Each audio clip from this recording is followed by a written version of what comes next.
Ja ma räägin kõigile ühe siukse loo, mis on selline sõbralik, viisakas, armas, võite isegi koju minnes lastele edasi rääkida, selline, et lõpetame ikkagi positiivseks emotsiooniga, ikkagi komöödiaõhtu, on ju.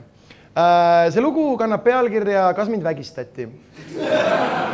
Igal juhul mul on üks sõber Erki, kes on kaugelt liiga aktiivse libidoga noormees, nagu ta nimetab ennast ise alakeha modelliks ja ta võtab oma peenist välja olukordades, kus mulle tuli isegi pähe, et sellest võiks kasu olla, vaata.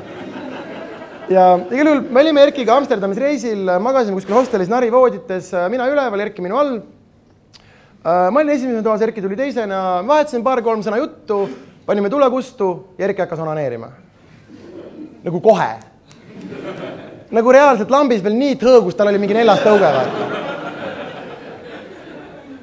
Nagu, anna veits aega magama jääda või nagu, lase mõni lammas ära lugeda, ma ei ole aasa peal veel, on ju.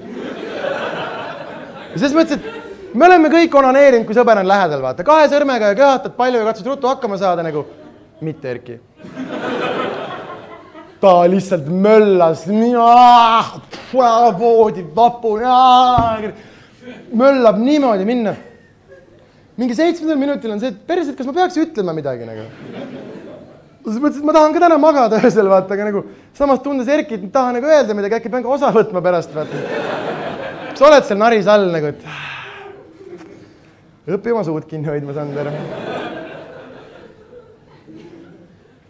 15. minutil Erki lõpetas. Alustame sellest, kellel läheb endaga 15 minutit? Nagu fucking amatöör, kuradi 3 minutit indiaanlast ja magama, nagu mida sa korraldad? 15 minutil Erki lõpetas.